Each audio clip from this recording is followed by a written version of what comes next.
Então, vou começar apresentando os aspectos básicos e conceituais da geração termoelétrica. O processo de obter, né, a produção de energia elétrica pela tecnologia termoelétrica é obtida as seguintes transformações. Produção de energia térmica por meio da combustão ou um processo equivalente que vai produzir calor. Uma outra etapa é transformar essa energia térmica em energia mecânica. E aí essa energia mecânica, como nas hidrelétricas, né, ela vai estar num eixo onde vai acionar um gerador e vai produzir energia elétrica. Numa central termoelétrica, as fontes básicas de calor são a combustão, a fissão atômica e a energia geotérmica. O calor produzido pelas fontes de energia térmica, como eu já disse no slide anterior, né, ela é transformada em energia mecânica por meio da utilização de diversas tecnologias, dentre as quais são as termoelétricas a vapor, as termoelétricas a gás e os motores. Os equipamentos que fazem essa transformação dentro dessas tecnologias são as turbinas. Então temos a turbina a vapor, a turbina a gás e os motores térmicos. Esses equipamentos aqui vão acionar o eixo dos geradores elétricos, né? As principais variáveis básicas nesse processo todo são a pressão e a temperatura. A relação entre a pressão e a temperatura, que é utilizada para que a gente possa fazer os cálculos de potência e energia nas termoelétricas, elas são baseadas nos ciclos termodinâmicos, né? Nós vamos conversar um pouco mais tarde, vamos apresentar os diversos ciclos, e esses ciclos é que me dão as diferenças entre as diversas tecnologias das termoelétricas, né? E uma coisa interessante a ser notado agora é, nós vamos ver mais adiante, ou podemos já ir vendo, né, à medida que a gente está vendo as diversas tecnologias, a gente vê que, em geral, elas dependem de duas variáveis. Nós vimos que as hidrelétricas dependem da altura útil da queda d'água e da vazão. Mais adiante nós vamos ver do que a solar depende, são duas variáveis também, na próxima aula. A mesma coisa é a eólica, apenas que uma das variáveis vai ser elevada ao cubo, mas sempre são essas duas variáveis com relações bem definidas. Já no caso das termoelétricas, as relações são bem definidas, mas são pelos ciclos termodinâmicos. Então, não são, vamos dizer, produtos de duas variáveis. São ciclos que representam a relação dessas variáveis. Nós vamos ver mais adiante. Uma outra coisa importante, né, nessa parte da geração termoelétrica, que é de uma importância cada vez crescente, principalmente quando se pensa num futuro com mais participação do gás natural, que é o que tem ocorrido no Brasil até mais recentemente, né, é a cogeração. Nós vamos falar um pouco da cogeração. E depois o ciclo combinado, que é uma forma de eu ter um rendimento melhor das usinas, trabalhando em conjunto, por exemplo, uma parte a vapor e uma parte que seria a gás. Nós vamos ver isso tudo aí. Com relação a esse aumento, né, que a gente prevê do gás natural, eu gostaria até de comentar que, alguns dias atrás, foi feita uma parte do leilão de energia no estado de Roraima, e nesse leilão, uma das ofertas que venceu o leilão foram utilização de gás natural. Então, apenas uma coisa que está mostrando algo que já está se realizando. Para classificar, né, a geração termoelétrica, uma das coisas que pode se usar é a forma da combustão. Tem o que a gente chama de combustão externa e combustão interna. Vamos ver o que seria cada uma, né? A combustão externa é o seguinte: você tem todo um ciclo, um processo, e você efetua a combustão desse elemento do combustível primário, vamos dizer assim, de uma forma externa àquele ciclo, que é percorrido por um outro elemento, no qual esse ciclo é um ciclo que pode ser fechado, e a queima então fica fora. Isso é tipo, por exemplo, de termoelétricas a vapor. Na termoelétrica a vapor, a gente tem uma queima de um combustível, essa queima vai produzir o vapor, e aí nós temos um ciclo a vapor que nós vamos ver mais detalhadamente mais adiante.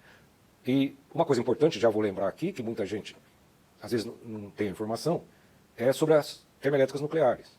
A termoelétrica nuclear, ela, na verdade, ela é um ciclo a vapor. Só que a forma de produzir o calor de combustão é através dos reatores nucleares. Então, em vez de ser queimar algum combustível. Tá? Isso, depois nós vamos ver um pouquinho mais detalhadamente essas coisas. Já no caso da combustão interna, o elemento combustível participa do ciclo. Ele é queimado no processo que está sendo feito no ciclo. É basicamente, por exemplo, o que acontece nas máquinas diesel, né, nos quais o diesel participa do ciclo internamente numa mistura com ar, por exemplo, né, e que seria também, vamos imaginar que você utiliza um motor a gasolina para produzir energia elétrica, que não é muito comum, mas poderia ser até um motor velho pequeno numa fazenda, utilizando com gasolina, também é similar. A única diferença é que no caso do motor a gasolina, você vai ter que dar uma faísca para poder ter a explosão para mexer nos pistões. No caso do diesel, não, você não precisa da faísca, você tem que ter uma mistura com ar para poder ter a compressão. Aqui então tem uns desenhos que mostram um pouco essas duas situações.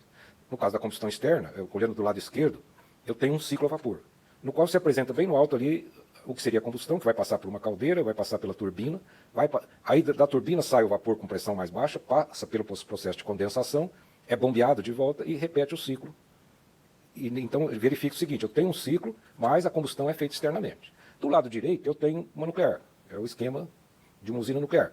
O que vai se verificar é o seguinte, claro que os desenhos estão mais técnicos, vamos dizer, nesse caso da direita, mas se a gente olhar o lado direito do desenho da direita, a gente tem um ciclo a vapor bastante similar do desenho da esquerda. A diferença que se tem aqui na direita do desenho da esquerda é o reator nuclear. Então, o reator nuclear é quem está produzindo calor. Então, a diferença é apenas essa. O reator nuclear é uma turbina a vapor, só que a combustão é feita no reator nuclear.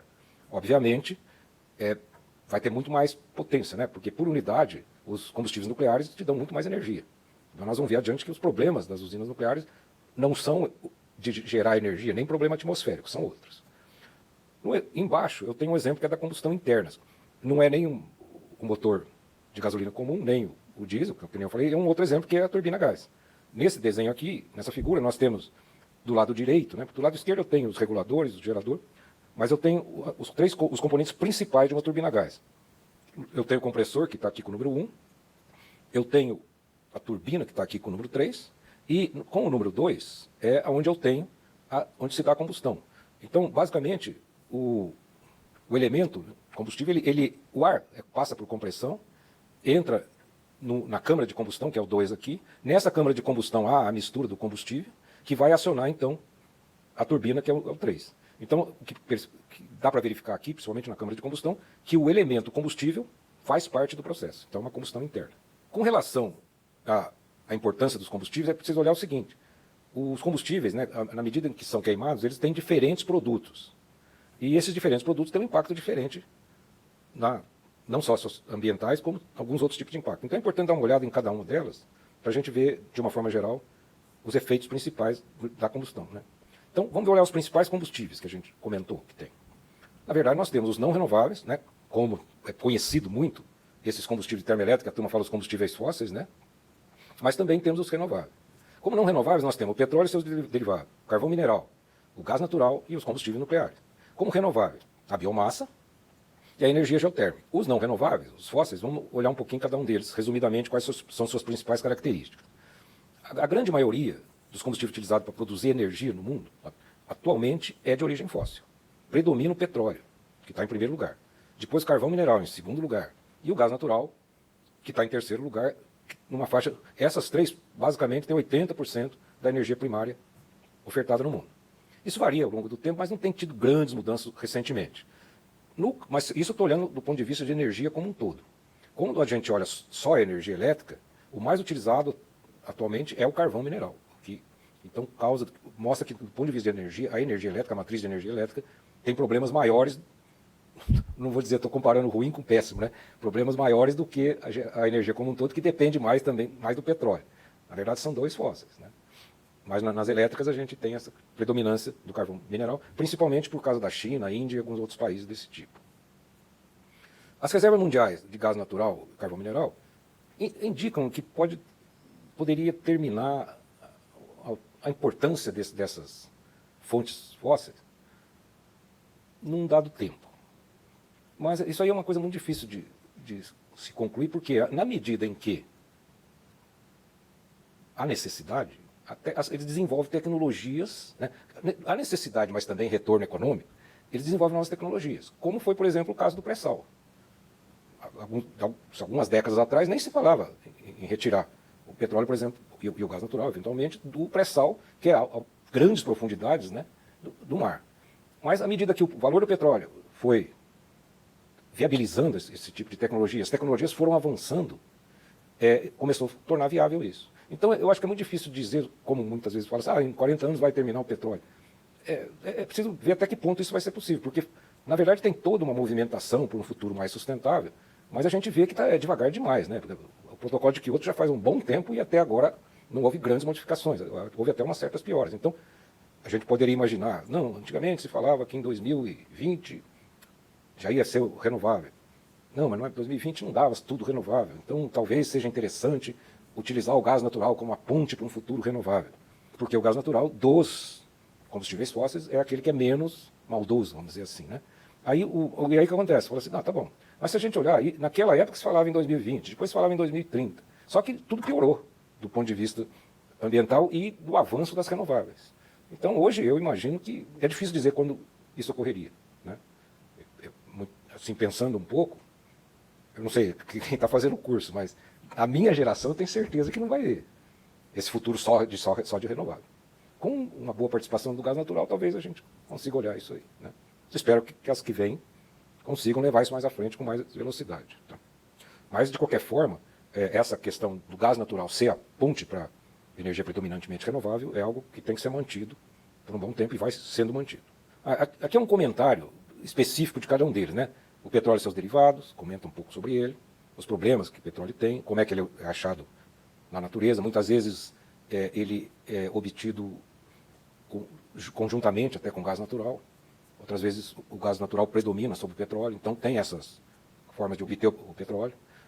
Nessa linha também a gente tem alguns combustíveis novos, eu vou aproveitar para falar um pouco aqui rapidinho, que é o gás de xisto, né, que tem causado uma série de problemas ambientais de produção lá nos Estados Unidos, e também algum tipo de aproveitamento muito similar que tem de areias lá no Canadá, que estariam dentro dessa linha também.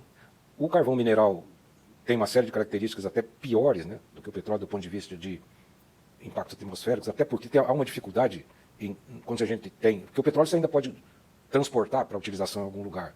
No caso do carvão mineral, em geral é mais razoável do ponto de vista ambiental em você produzir energia próximo à mina, porque o transporte do carvão mineral normalmente é alguma coisa muito complicada e isso pioraria do ponto de vista ambiental. O gás natural, como eu já falei para vocês, é aquele que se espera que seja utilizado para um futuro mais renovável. No caso das nucleares, como eu comentei com vocês, é aquela energia que por unidade de peso ou de volume produz muito mais energia. Então ela nesse aspecto, e é limpa, não tem resíduos atmosféricos, mas ela tem 3 problemas importantes, né? Um é que os resíduos do processo, eles mantêm a atividade nuclear durante muito tempo. Então uma das questões é o que fazer com os resíduos, que são o chamado lixo atômico, né? Um outro problema é que a imagem social das nucleares está associada à insegurança, por causa de tudo que tem ocorrido e alguns desastres que ocorreram com as nucleares. A terceira coisa seria que muitos produtos vamos dizer, do processo de trabalho do urânio, eles podem dar origem a armamentos nucleares. Porque, na verdade, a fissão nuclear, né, que é utilizada nas energias, nas centrais termoelétricas, na verdade, é o processo da bomba, só que controlado. Então há sempre esse risco. Então são coisas que a indústria nuclear tem tentado resolver. Mais tarde a gente vai ver com quais tipos de alternativas, né? Os combustíveis renováveis. A biomassa é aquela que está mais interessante quando a gente pensa num futuro renovável, porque na verdade a biomassa pode ser renovável desde que seja bem gerida, né? Então a gente tem, por exemplo, no Brasil e em alguns lugares, outros lugares também, mas a gente tem o etanol, bagaço de cana, carvão vegetal, óleo vegetal, diferente tipo de lenha, né, que seria o carvão vegetal também, as florestas energéticas, outros resíduos, né, a indústria de papel, celulose, pequenas produções de madeira, plantação, resíduo animal, ou seja, há um leque muito grande de possibilidade de produzir energia, né, e também chegando ao lixo urbano. Então você vê que tem um leque muito grande de geração renovável possível utilizando a tecnologia termoelétrica. No caso da biomassa vegetal, por exemplo, o bagaço de cana tem uma coisa interessante que é o balanço energético do processo. Por quê? Como um todo, do ciclo. Porque quando a gente utiliza, a gente queima e produz CO2. Mas durante o crescimento, né, do bagaço de cana, ou esses tipos de plantações de biomassa, durante o crescimento ela absorve CO2. Então no ciclo completo, você tem praticamente um balanço. Então essa é uma das características bastante interessantes, né, da biomassa como combustível renovável. No caso do Brasil, né, o uso mais importante da biomassa se relaciona mais na área de transporte, né? Aqui nós estamos olhando mais geração de energia elétrica. Mas também na produção de energia elétrica, também nós temos algo bastante significativo, como por exemplo no bagaço de cana no interior de São Paulo, e que por outro lado, né, a safra da cana, ela é complementar às chuvas no Rio Tietê. Então isso é uma característica bastante interessante para utilizar a geração de energia elétrica pelo bagaço de cana. O que às vezes complica um pouco é que a indústria de cana-de-açúcar, né, do setor sucroalcooleiro, tem outros produtos para competir com produzir energia elétrica, né, que é a venda de açúcar para o mundo, exportação de álcool e outros produtos, até inclusive da química, né, baseada na cana-de-açúcar.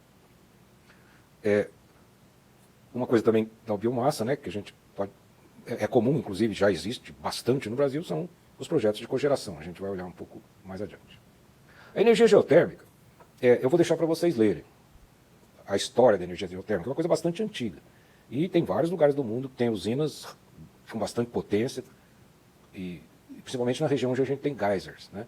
No Brasil, isso aí, na verdade, a gente não tem potencial para isso, porque os poucos lugares que a gente tem alguma, vamos dizer assim, alguma coisa similar, que são lugares onde a gente tem energia térmica em água, por exemplo, nas cidades, algumas cidades de água para banhos, né, termais, só que com temperatura e pressão muito baixa. Então não tem como aproveitar para produzir energia elétrica.